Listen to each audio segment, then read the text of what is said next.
Comienza el Catecismo de la Iglesia Católica. Un programa dirigido por el Padre Luis Fernando de Prada.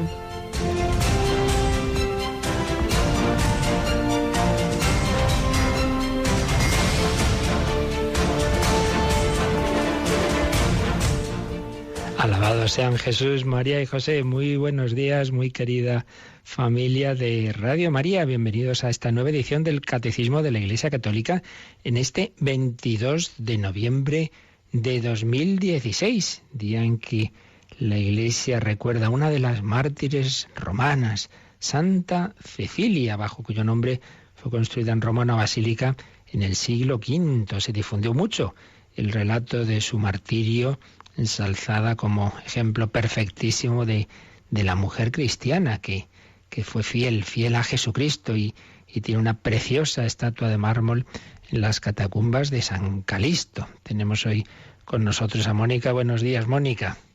Muy buenos días, padre. Patrona de los músicos, una música muy presente en Radio María y que además, yo no sé si existe alguna emisora, me temo que no, que tenga un programa específico de música religiosa que nosotros sí tenemos, ¿verdad? Así es, los domingos a las 12:30 podemos escuchar Generación Esperanza y no es el único espacio de música sacra que tenemos. Ni mucho menos, porque los miércoles a las 12 de la noche, cada 15 días, después del Hombre de Hoy y Dios, tenemos a nuestro amigo Germán con En Clave de Dios. Así es, ahí es música más culta, dedicada a la liturgia y bueno, pues la verdad es que para disfrutar todos los gustos, los que no lo conozcan, los oyentes que no los conozcan, que los investiguen en el podcast de Radio María. Claro que sí, música religiosa, sea clásica, de grandes autores de música clásica, los miércoles a las 12 de la noche cada 2 semanas, sea ya más moderna, en Generación Esperanza, los domingos a las 12:30, siempre hablamos de horas peninsulares, una hora menos en Canarias, pero luego también tenemos clásica en Radio María, ¿verdad?, con dos conductores de programas muy expertos también en el tema. Y en fin, la verdad es que la música está muy, muy presente y luego, naturalmente, en tantos momentos. Luego tuvimos durante 2 años un lujo también el Arpa de David, un programa también de música sacra que el profesor que lo hacía no podía seguir por sus ocupaciones, pero que ahí lo tenemos y varias personas nos lo piden y de vez en cuando pues hacemos reposiciones. La música nos lleva a Dios. Cantaré eternamente las misericordias del Señor. Y ese cántico, en realidad, decía San Agustín, tiene que ser toda nuestra vida. Cantar sobre todo con nuestro corazón, cantar con nuestras obras, cantar al Señor.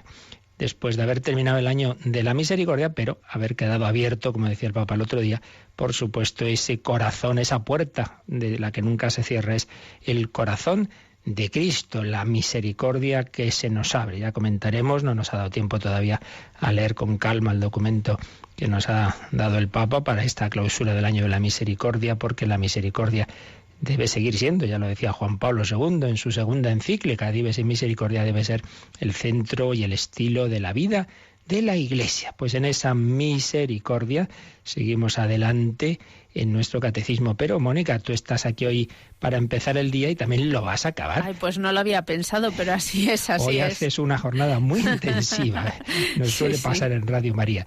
Y es que los martes por la noche, desde hace muchos años, ¿verdad? El último programa es Protagonistas los Jóvenes. Y este año, como estás metida en todo, estás metida en la pastoral juvenil de ese arciprestazgo de Rozas, este año hay dos equipos de allí. Dinos algo de ese programa y qué vais a hacer esta noche. Pues llevamos ya, este es nuestro 4º programa, hemos estado tratando diferentes temas sobre antropología y, bueno, dicho así, pues es muy serio, pero luego los oyentes que lo oigan van a ver que vamos a lo básico. Esta vez vamos a tratar el tema de la bondad. La bondad, con sacerdotes y jovencitos, ¿verdad? De 16 años, más o menos. Sí. Además, entrevistamos a una víctima de los atentados del 11 de marzo. No me digas que es Esther. Sí. Oh, no se lo pierdan ustedes, porque esa es una mujer maravillosa que con, no sé si lleva más de 10 operaciones. 11. Metralla en todo su cuerpo. Bueno, está viva por la misericordia de Dios, porque la dieron ya por muerta. Y lo más bonito es que su corazón está lleno de amor, no tiene ningún ningún resentimiento. Ya alguna vez la entrevisté yo también. No se lo pierdan, a las 11 de la noche, ¿verdad, Mónica? Así es. Pues nada, vamos adelante nosotros hoy, bajo el patrocinio de Santa Cecilia, y como siempre una primera sección testimonial que nos va a recordar que en el día a día estamos todos llamados a ser héroes, a ser mártires, si no de sangre, sí en esas pequeñas ocasiones, en esos detalles, en esos gestos de amor que todos estamos llamados a realizar en el Señor.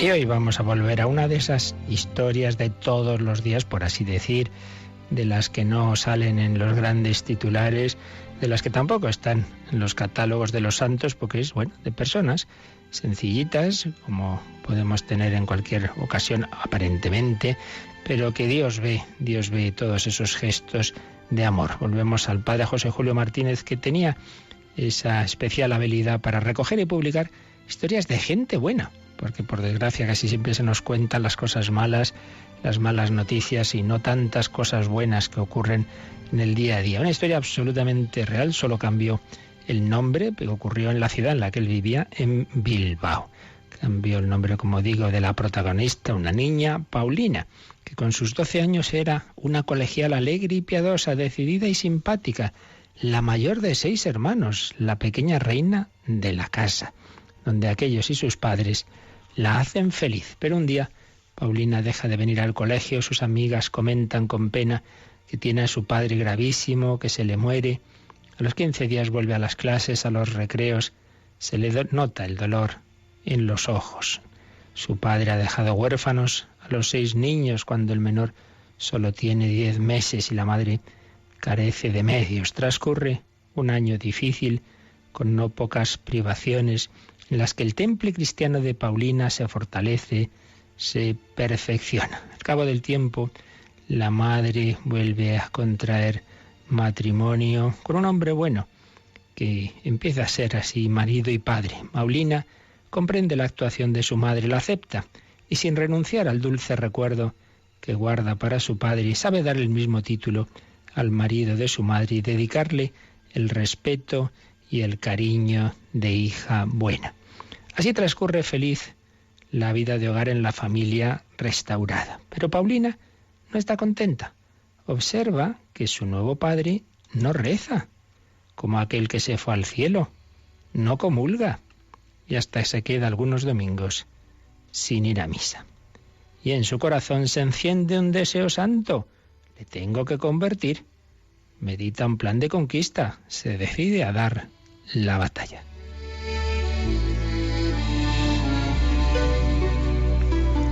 Una tarde, al regresar del colegio, tiene el libro de religión en la mano. Se lo presenta al buen hombre mientras le dice, con el acento de quien pide un favor: mira, papá, cuánta lección me ha puesto para mañana.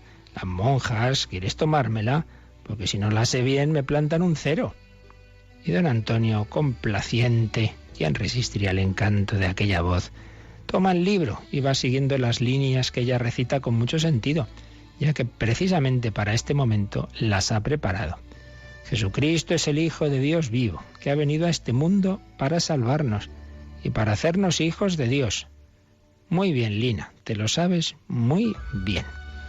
A los pocos días repite el juego: papá, tómame la lección. Y le dice despacio lo que trae el libro acerca de la Eucaristía. Otro día hace lo mismo y le habla de la confesión.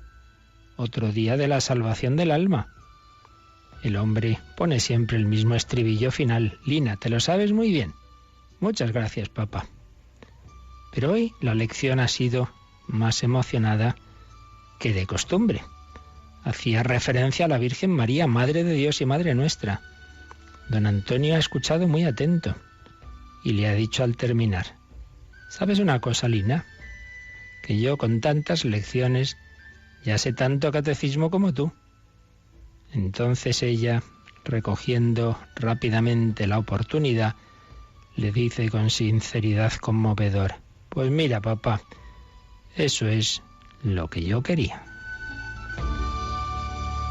Él queda en silencio, como reconociendo y admirando la generosidad de aquel deseo.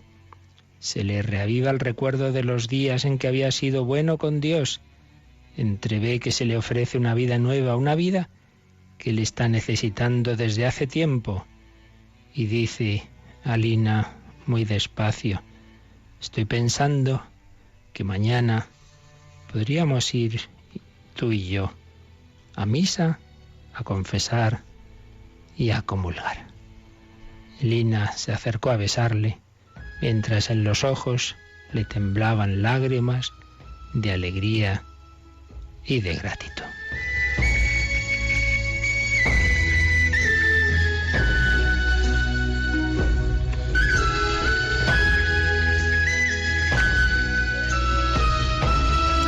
Y así ese hombre volvió al Señor, volvió a los sacramentos por una niña buena que rezaba, que sacrificaba y que hizo ese su apostolado con esa gracia de buscar esa manera de que el Padre volviera a recordar la doctrina cristiana, tomándole la lección. ¿Quién no puede hacer gestos así, empezando por esa oración, pero también pensando a ver cómo le habla a esta persona del Señor? ¿Cuántos niños también van experimentando hoy día esto? Y ahora ya muchas veces es al revés que antes. En vez de ser padres que evangelizan a los hijos, está ocurriendo hijos que tienen la oportunidad en colegios, en parroquia, de vivir la fe y que la quieren transmitir a sus padres. Pues vamos a pedir por todos y mañana seguiremos leyendo lo que siguió haciendo esta niña, esta Paulina, como instrumento del Señor para acercar a su familia a Dios nuestro Señor.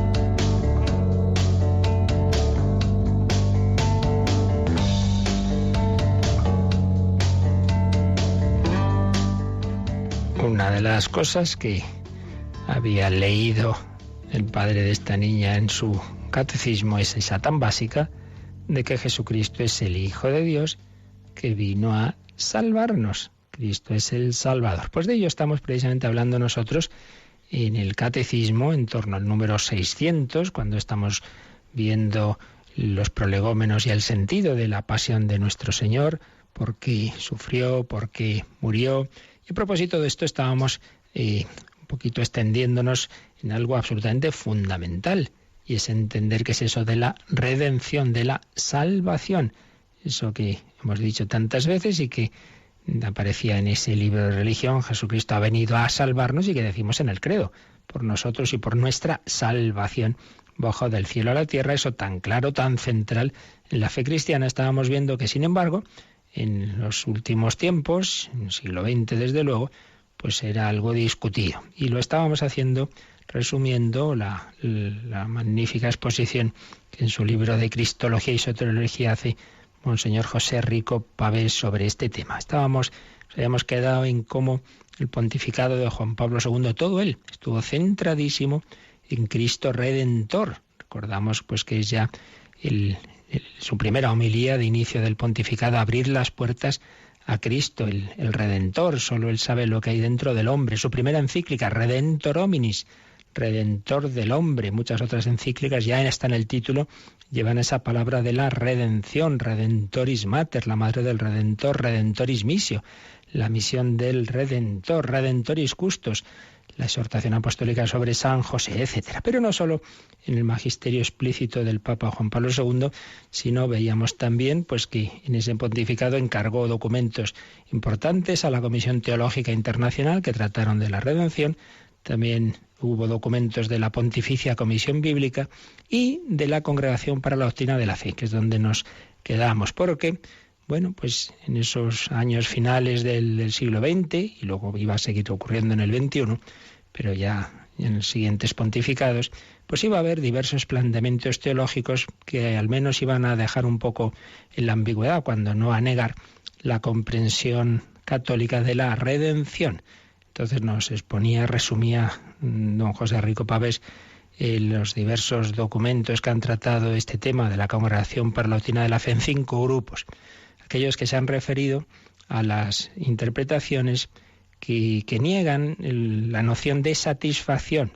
Si las cartas de San Pablo, etcétera, dicen que Cristo ha ofrecido su sacrificio en satisfacción por los pecados, pues dicen, no, eso es una concepción falsa, como si Dios tuviera una especie de ira y necesitara sangre y tal. Y ya veíamos que es que eso es, cuando se interpreta así, es que ese no es el concepto católico de satisfacción. No estamos hablando de una ira, de una venganza, de una necesidad de sangre. Simplemente que el Señor ha tomado ese camino de que sea uno de nosotros, un miembro de la humanidad, quien tenga una vida humana, un sí mantenido, un sí sostenido, desde la encarnación hasta la cruz, de hacer la voluntad del Padre, de amar al Padre, de amar a los hombres, pero no por un sentido como de reparar una sed de venganza o cosas semejantes. Son conceptos de otras latitudes, quizá de tipo calvinista, etcétera, pero no, eso no es católico.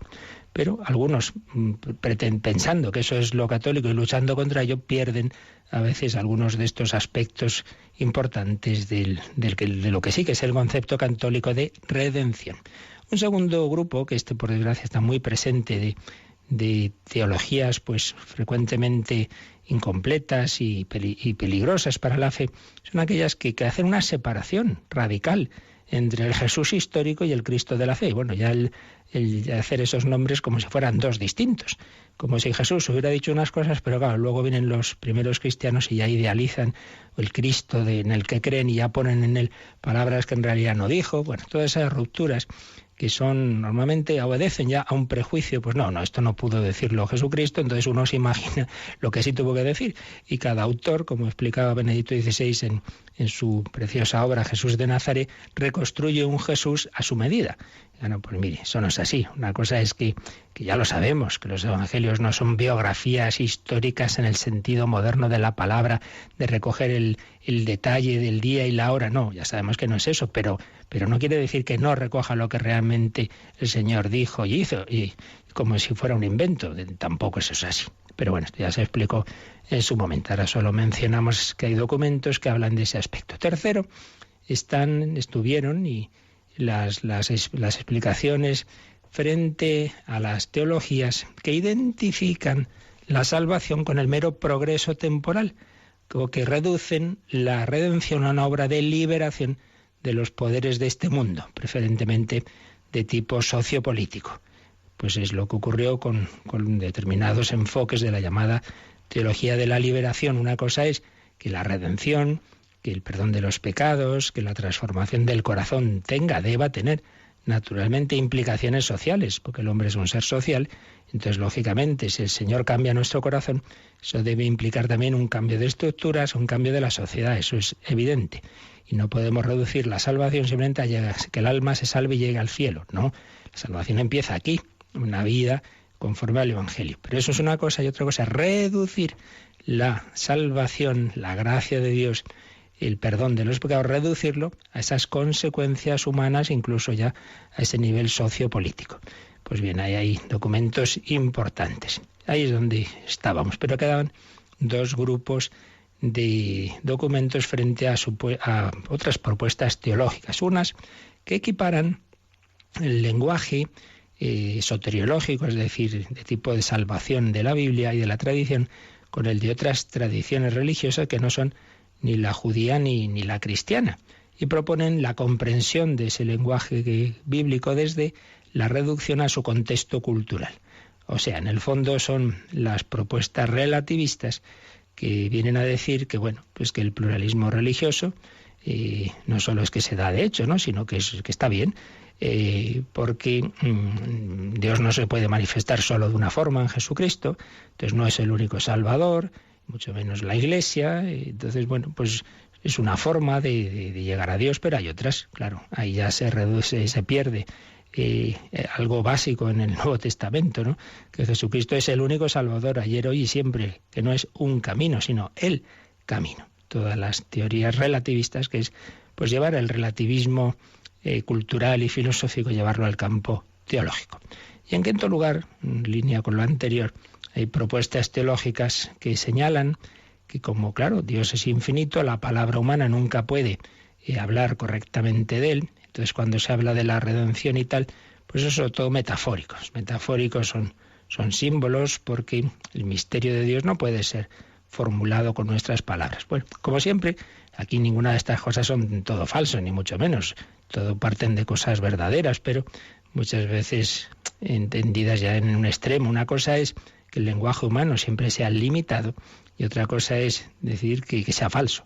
Para hablar de Dios es limitado, nunca vamos a agotar en unas palabras humanas el misterio de Dios, por supuesto, pero eso no quiere decir que no pueda reflejar pues lo ocurrido correctamente, aunque siempre limitadamente. Pero eso pasa no solo con Dios, yo diría que con todas las realidades importantes, ¿no? Las palabras siempre se nos quedan cortas. Bien, documentos que siempre podemos encontrar en la Congregación para la Doctrina de la Fe, que a lo largo de estos años han ido tratando diversos aspectos sobre la redención y respondiendo a algunas propuestas teológicas deficientes. ¿Y por qué hemos llegado a esta situación? Pues resumo el resumen que hace Monseñor Rico Pavés de diversos autores que han estudiado por qué la cultura moderna le cuesta tanto aceptar este aspecto de nuestra fe, ¿verdad?, de que hemos sido salvados por Jesucristo. Pues porque se ha ido dibujando en la cultura moderna esa autosuficiencia del hombre. Algunos autores dicen, esto sería muy discutible, que bueno, que había un concepto al final de la Edad Media de un Dios caprichoso, entonces había que invocarle para que nos salvara y tal, y que claro que habría una reacción frente a ese Dios caprichoso. Bueno, desde luego eso no se da en la auténtica teología católica, pero bueno, fuera como fuera, lo que sí que es verdad es que los filósofos de la Ilustración, y concretamente uno de los primeros, Lessing, van a proponer en Jesucristo no un redentor, sino simplemente un maestro humano que enseña a hablar racionalmente de Dios y a estar de acuerdo con él, haciendo que la propia voluntad se rija por la razón. Entonces resultaría que para Lessing y muchos autores que lo van a seguir, la revelación ya no sería una comunicación de Dios, una comunicación de un designio salvífico de Dios en favor del hombre, sino sería una manera de enseñarnos a seguir nuestra propia razón. También estos autores, Lessing va a seguir a Reimarus, que va a ser de los primeros que van a hacer esa ruptura que antes decíamos entre el Jesús histórico y el Cristo de la fe, que van a presuponer que Jesús diría y haría unas cosas y luego los evangelios lo iban a magnificar y van a contar otras. El caso es que a Lessing pues le van a seguir pues grandes filósofos como Kant, Hegel, Schelling, Kierkegaard, Schopenhauer y ya en otro extremo Nietzsche. Pero en todos ellos podemos encontrar dos elementos comunes. Uno, que la redención sería simplemente una instrucción sobre la racionalidad del querer. Dios nos enseña a ser racionales. Y en ese sentido, pues lo importante no es lo que Dios obra en favor de los hombres, sino lo que los hombres han de hacer en armonía con su razón. Y segundo aspecto en que todos coinciden, pues es superar la doctrina tradicional cristiana sobre la redención. Todo eso lo dejan de lado.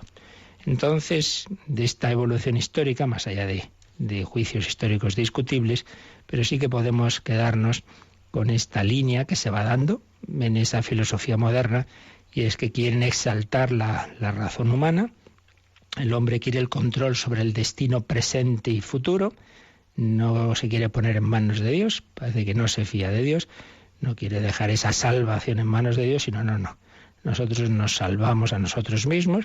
Claro, esto tiene como aspecto previo negar la posibilidad de que Dios intervenga en la historia, mediante hechos y palabras. Se supone que eso no puede ser. Entonces, claro, si ya se niega de principio, pues no puede ser que Jesucristo sea el Hijo de Dios hecho hombre para salvarnos, porque uno ya ha dicho que no puede ser que Dios intervenga en la historia.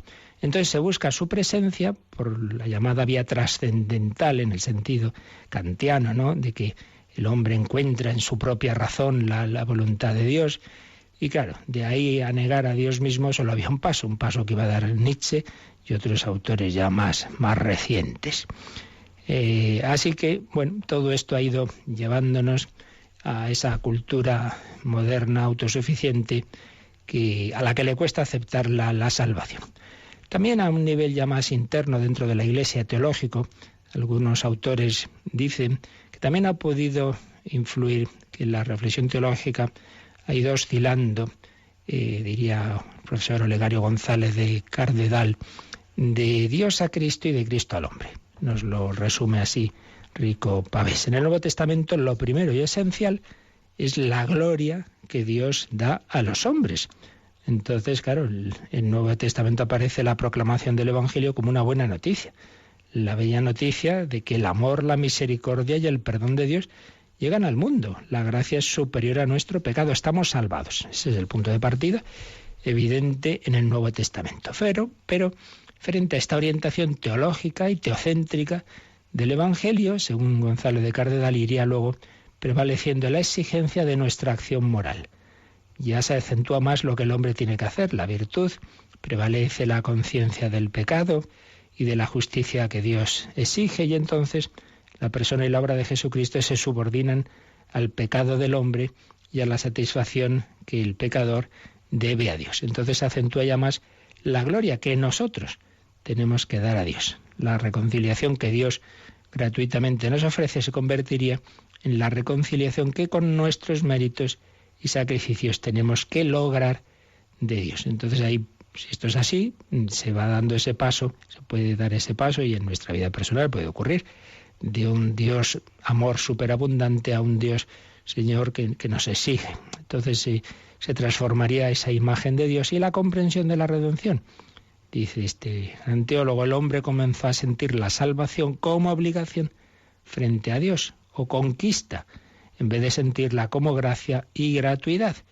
Claro, sometido a tal obligación, después el hombre decidiría matar a Dios para así vivir en libertad. Y ahí tenemos de nuevo a Nietzsche y a Feuerbach. Bien, aquí hay aspectos concretos ya más o menos discutibles, históricos y tal, pero lo importante de esta reflexión y de otras semejantes es que puede ocurrir, y en la historia de la teología pues parece que esto se ha ido dando, un pasar el acento de que Dios nos ofrece misericordiosamente, gratuitamente su salvación, pasar el acento a lo que tiene que hacer el hombre. Y entonces, incluso a nivel interno dentro de la Iglesia, pues hemos podido acentuar demasiado lo que yo tengo que hacer, en vez de partir de que Cristo misericordiosamente me quiere salvar. Zaqueo no hizo nada para que Jesús fuera a su casa. Se autoinvitó porque quería salvarlo. Claro, luego viene la segunda parte. Hay que aceptar esa salvación. Cristo ofrece la salvación a todos, pero no quita nuestra libertad de responder, porque si no sería imponerla. Y Él no quiere llevar al cielo como si fuera un campo de concentración a la gente. Ofrece esa misericordia. Pero es verdad que eso siempre, esa respuesta siempre debe ser un segundo momento. Y no podemos olvidar que de entrada es una oferta gratuita y misericordiosa del Señor. En fin, son pinceladillas que pueden irnos ayudando a entender que tanto desde los pensadores de fuera de la Iglesia como en nuestras reflexiones internas, pues aspectos que han ido haciendo y se haya ido perdiendo esa fe básica de que nuestro Señor Jesucristo es nuestro Redentor. Como nosotros esperamos sí tener esa fe y ser agradecidos con aquel que dio la vida por nosotros, pues vamos a quedarnos un momento en oración mirando a ese Jesús que ha venido a salvarnos, a salvarme, a salvarte, porque ha pensado en cada uno en particular. La vida cristiana comienza con un encuentro con Cristo Redentor. San Ignacio nos dice que nos pongamos ante el crucificado y digamos, si tú de Creador has venido a hacerte criatura y de vida eterna, muerte temporal, ¿yo qué he hecho por ti? ¿Qué hago por ti? ¿Qué debo hacer por ti?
Están escuchando el Catecismo de la Iglesia Católica con el Padre Luis Fernando de Prada. Tú me has dado un nuevo corazón. La redención no es simplemente salvarnos en la vida eterna, sino transformar nuestra vida, nuestro corazón, y desde ahí todas las relaciones sociales, personales, familiares, sociales, mundiales, en el plan de Dios, transformar nuestra vida, nuestra humanidad en la civilización del amor. Pues seguimos adelante después de este pequeño excursus sobre el trasfondo que está detrás de todo esto, esa teología de la redención, esas dificultades de la cultura actual.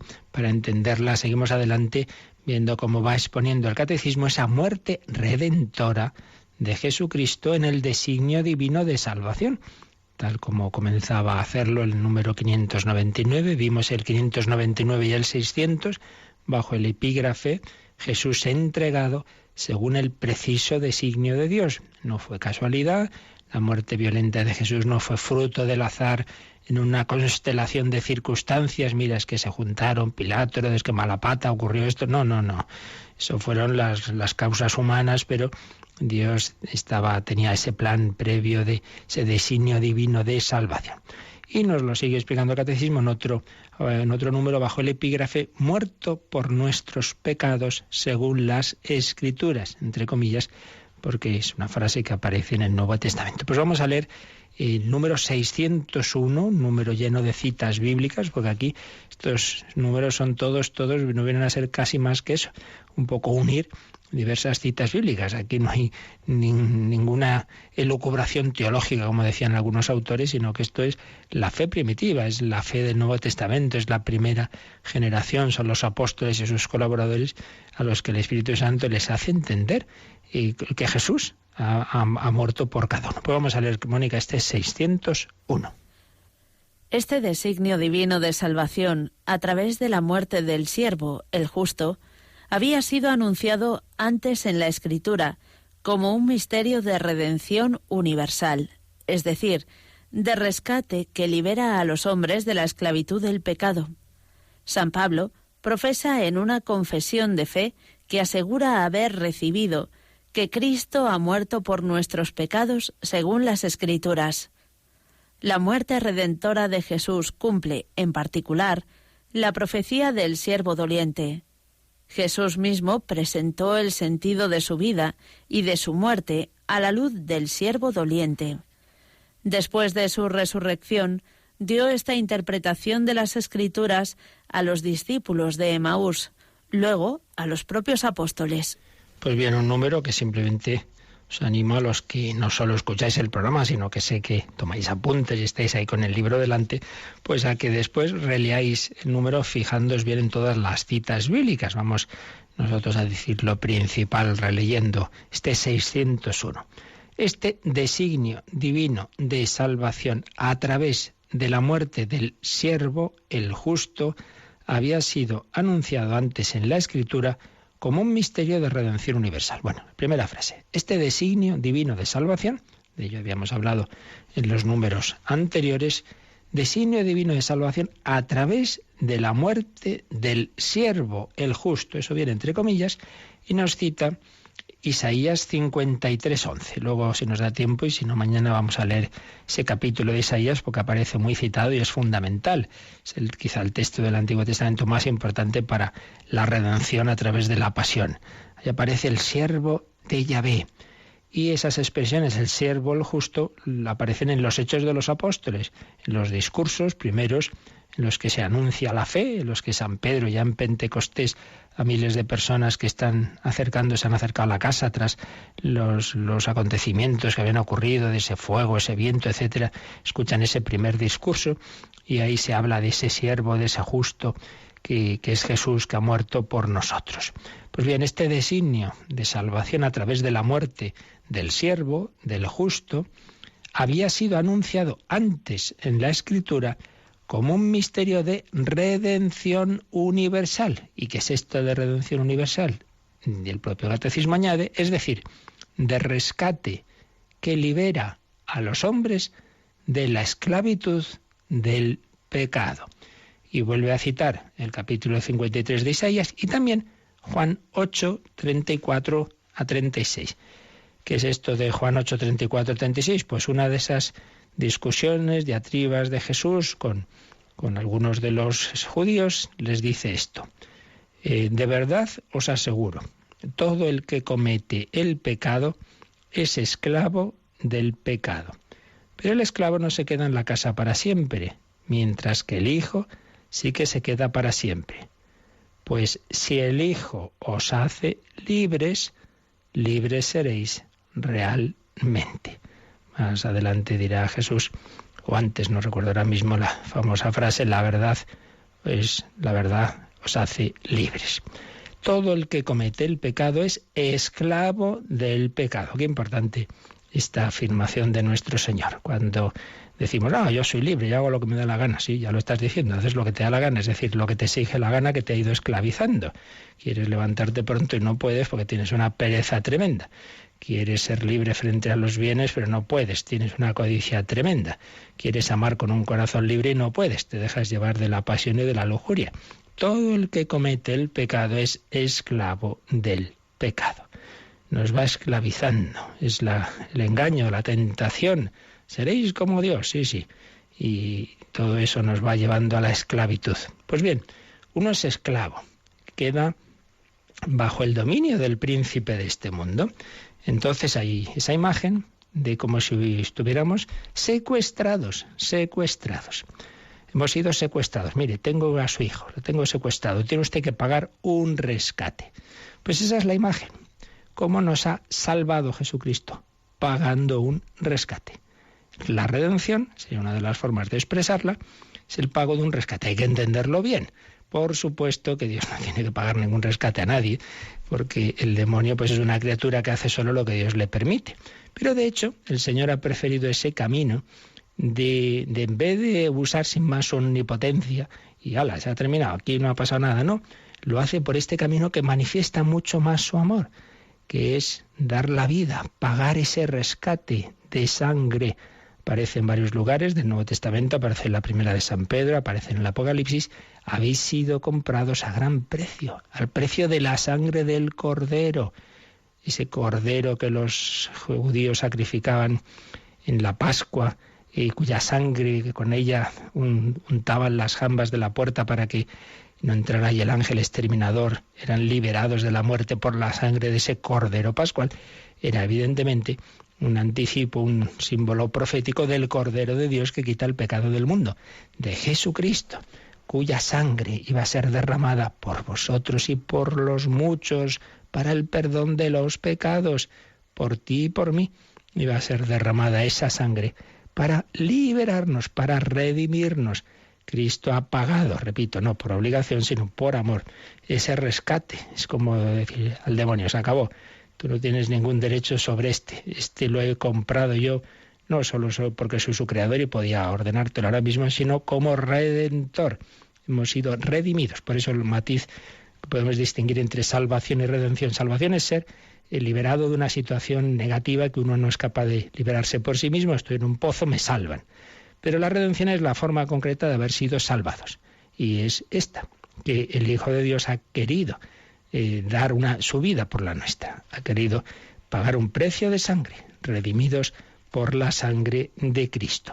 El Hijo os hace libres. Yo soy esclavo, todos somos esclavos por el pecado original y el gran río de pecados de la historia, pero ese río va a desembocar en el océano de la misericordia, que aún es mayor. Donde abundó el pecado, sobreabundó la gracia. Pues es lo primero que nos dice este número 601. Luego dice que San Pablo profesa en una confesión de fe que asegura haber recibido, que él no se inventa, yo os transmito lo que a mi vez he recibido. Entonces va recordando qué es lo que ha recibido, cuál es el querigma, que es lo esencial de la fe, y entre ello está que Cristo ha muerto por nuestros pecados, según las Escrituras. Y vienen aquí distintas citas de los Hechos de los Apóstoles, pues muchos discursos en los que se dice eso, Cristo ha muerto por nuestros pecados, según las Escrituras, según las Escrituras. Y esto de según las Escrituras, Mónica, viene aquí un número al margen, el 652, donde se nos va a hablar de ello a propósito de la resurrección, que es, digamos, la segunda cara del misterio pascual, es muerte, pasión y resurrección, pero el sentido es el mismo. Por eso vamos a leer ese número 652 para entender mejor lo de según las Escrituras. La resurrección de Cristo es cumplimiento de las promesas del Antiguo Testamento y del mismo Jesús durante su vida terrenal. La expresión según las Escrituras indica que la resurrección de Cristo cumplió estas predicciones. Por tanto, esa pasión y resurrección estaba anunciada. Por eso dice, Cristo ha muerto por nuestros pecados, según las Escrituras. Sigue el número 601. La muerte redentora de Jesús cumple en particular la profecía del siervo doliente. Otra vez se nos cita Isaías 53, 7, 8. Y también se nos cita Hechos de los Apóstoles 8, 32, 35. ¿A qué se refiere este pasaje?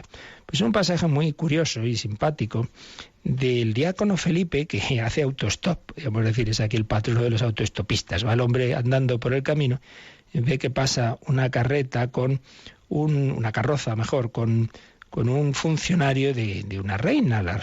Y un funcionario etíope. Y resulta que iba leyendo en alto. En la antigüedad no se leía como nosotros en bajito, todo el mundo leía en alto. Iba leyendo en alto. Y se ve que era un hombre que, aunque no era judío, pero conocía las escrituras judías. Y entonces dice Hechos de los Apóstoles 8:32. Iba leyendo este pasaje. Fue llevado como oveja al matadero y como cordero mudo ante el que le trasquila y no abría la boca. En su abatimiento la justicia le fue negada. Su descendencia, ¿quién la describirá? Porque fue arrancado de la tierra de los vivos. Entonces Felipe se sube a la carroza, hace ese autostop y entonces le pregunta, ¿qué estás leyendo? ¿Lo entiendes? ¿No? ¿Cómo voy a entenderlo si nadie me guía? Y entonces le pregunta el eunuco, ¿de quién dice esto el profeta? ¿De sí mismo o de algún otro? Tomó Felipe la palabra y partiendo de esta escritura le anunció el Evangelio de Jesús. Fijaos qué curioso. Este hombre no judío abre las escrituras judías y se encuentra con ese pasaje que nos habla de ese siervo de Yahvé que iba a sufrir como cordero mudo ante el que le trasquila. Y se pregunta ¿que a quién se refiere? Entonces Felipe le dice, pues mira, se refiere a este Jesús del que yo soy testigo y discípulo, y se pone a hablarle de Jesús. Entonces, si seguís leyendo, es muy bonito, pues cómo termina ese viaje diciendo, pues yo también creo en Jesús, y se bautiza.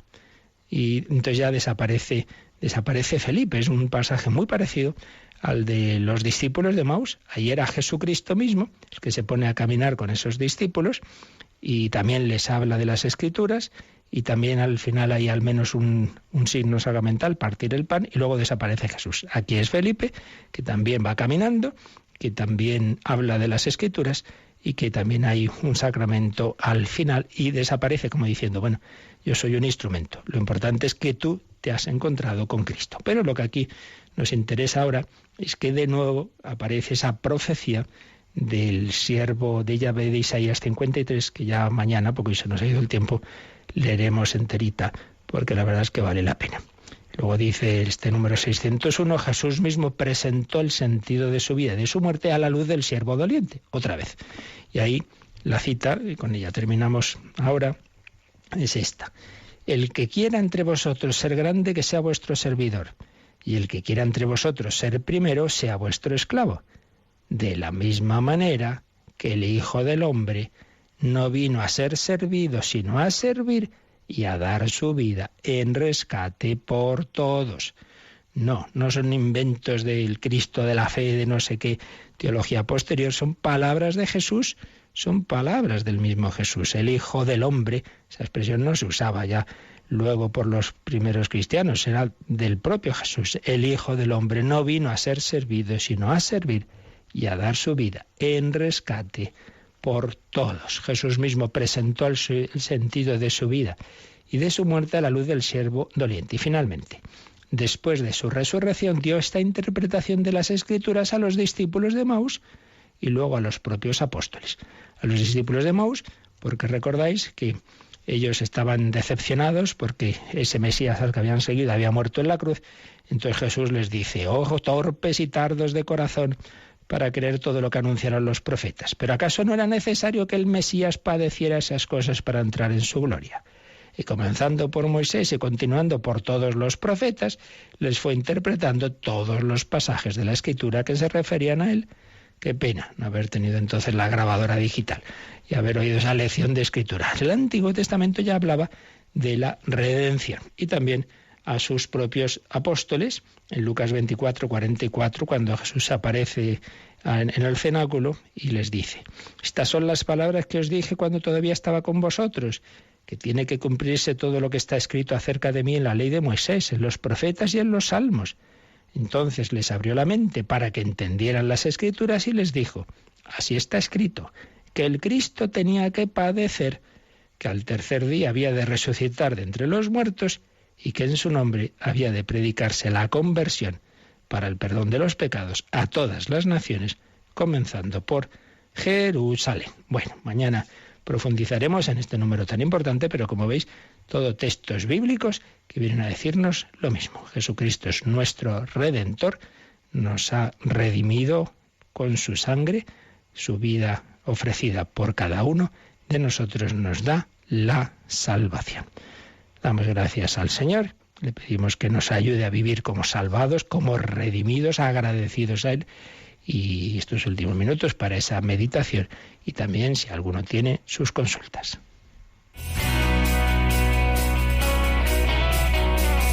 Participa en el programa con tus preguntas y dudas.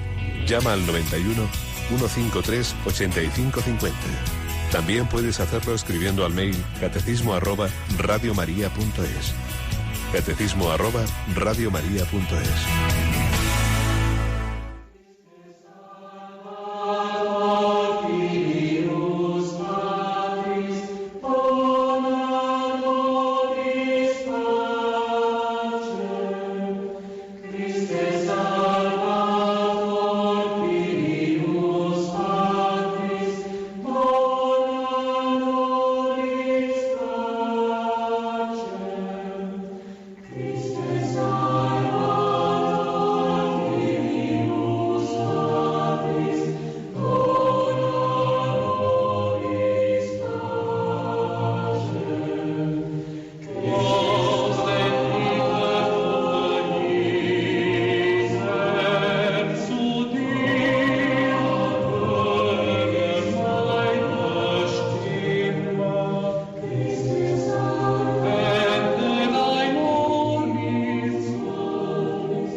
Christe Salvator Filius Patris, Cristo Salvador, Hijo del Padre.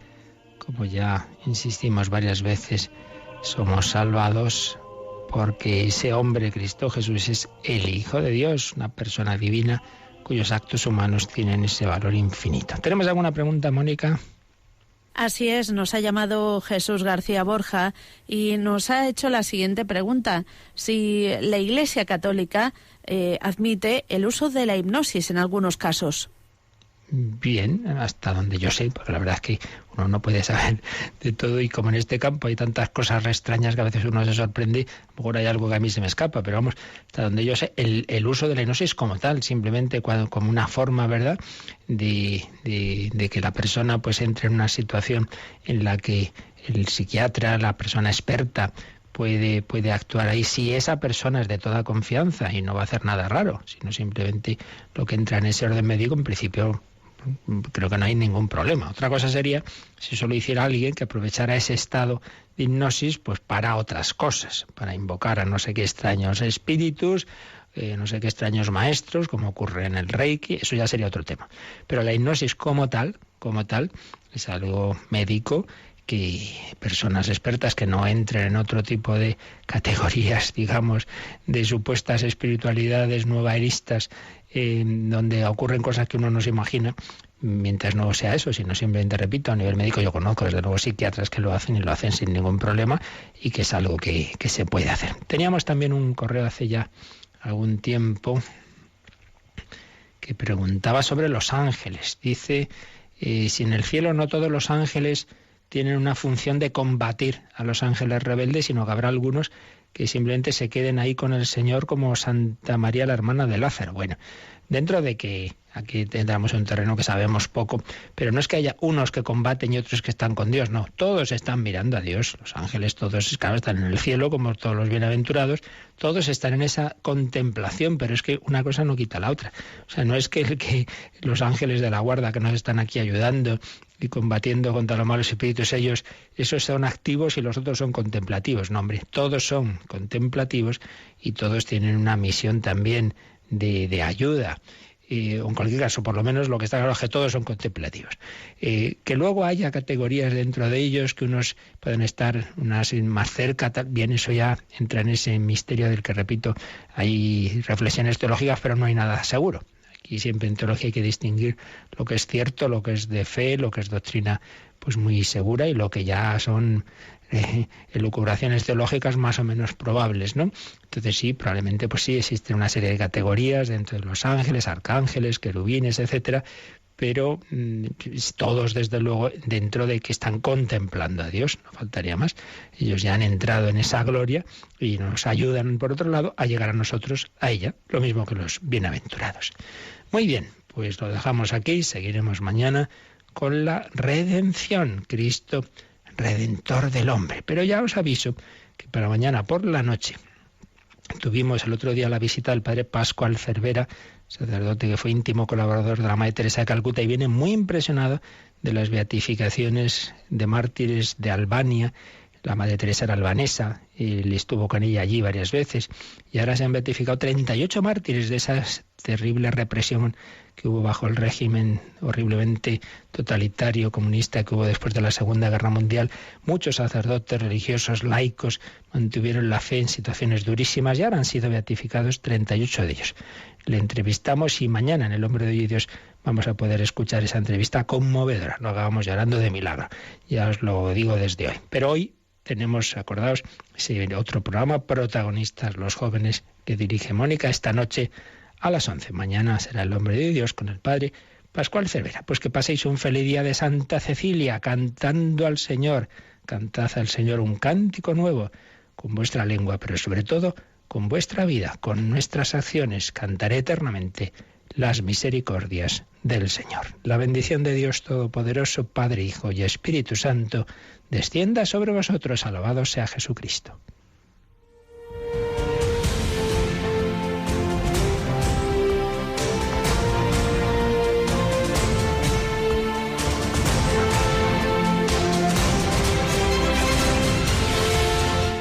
Han escuchado en Radio María el Catecismo de la Iglesia Católica,